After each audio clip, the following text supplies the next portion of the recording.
tous. Pourquoi vous devez en train de vous dire, j'ai du mal, pourquoi il nous montre cet engin? Donc c'est une bêche. Bah, parce que comme ça le porte sur le titre de la vidéo, bah, faut-il ou pas bêcher son jardin? Alors je tiens à dire que je pense que je vais me faire des amis avec cette vidéo, mais je tiens toujours ma ligne de conduite et en quelque sorte ma politique, c'est-à-dire que chacun fait ce qu'il veut dans son potager et quand on est un jardinier débutant, il faut avoir un peu tous les éléments pour faire son choix aussi, je pense, donc voilà. Alors, bêcher ou pas? Ah ça, c'est une grande question, j'ai envie de vous dire. Alors, bah, bêcher déjà, comme vous avez pu peut-être déjà vous en apercevoir, il y a 2 écoles, hein. Il y a ceux qui continuent de bêcher et bah, ceux qui ne veulent plus le faire. Donc bêcher, bah, ça consiste à retourner la terre pour l'ameublir, enfouir, les différents amendements et cetera.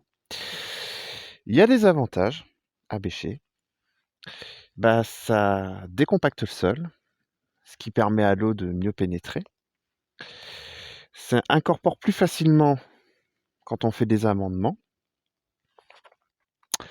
Et bon, ça j'y crois moyennement, par contre, ça limite la repousse des mauvaises herbes. Il y a des inconvénients, ça perturbe la vie du sol. La vie microbienne, elle se trouve, on va dire, sur les premiers centimètres de la terre.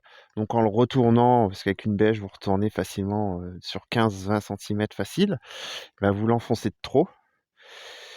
Et puis il faut dire aussi, bah, c'est pas tout reposant de bêcher un jardin, hein. Je peux vous dire, moi, le potager, quand je l'ai commencé, j'ai tout bêché, hein. Et je l'ai fait en plusieurs fois, hein, parce que le dos en prend un coup. Ensuite, il y a l'école de ne plus bêcher. Donc c'est au lieu de la bêche, on va utiliser une grelinette. Donc je vous invite à taper sur internet grelinette, vous allez voir ce que c'est.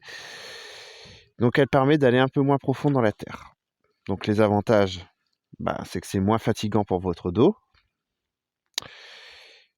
Ça perturbe moins la vie microbienne. Et c'est un peu plus rapide que la bêche du coup. Les inconvénients, il y en a.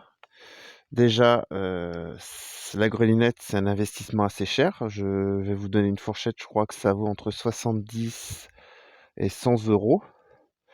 Donc voilà, c'est pas donné, c'est un investissement. Bon après c'est un investissement de longue durée, mais il faut quand même le faire. Là, je peux vous le dire parce que j'ai regardé un petit peu dans les magasins, c'est quand même beaucoup plus lourd qu'une bêche. Par contre là, si votre terrain il est trop sec ou trop détrempé, ou si vous avez une trop grande surface, c'est pas pratique. Donc voilà. Donc faut-il ou pas bêcher? Ben, vous faites comme vous voulez. Moi, je vous le dis, j'ai commencé pendant peut-être 2-3 ans, je bêchais, je bêchais, je bêchais, je bêchais.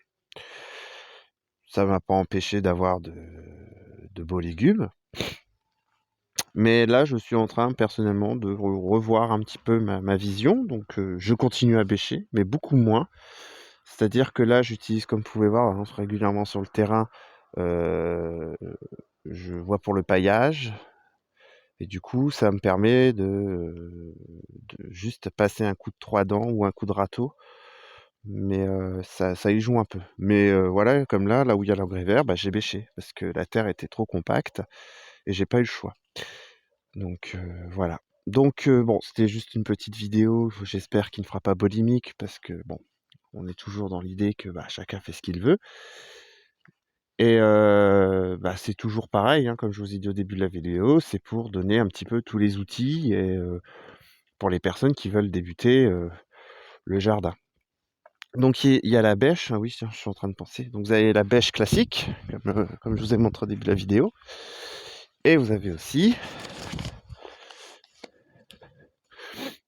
Alors moi je travaille plus avec ça maintenant.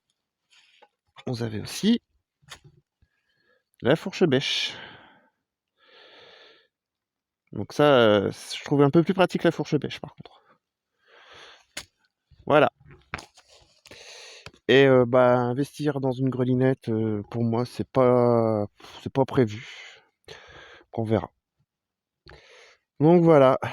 Bon, bah, j'espère que ça pourra aider certains. Sur ce, je vous souhaite une bonne après-midi à tous. Ciao.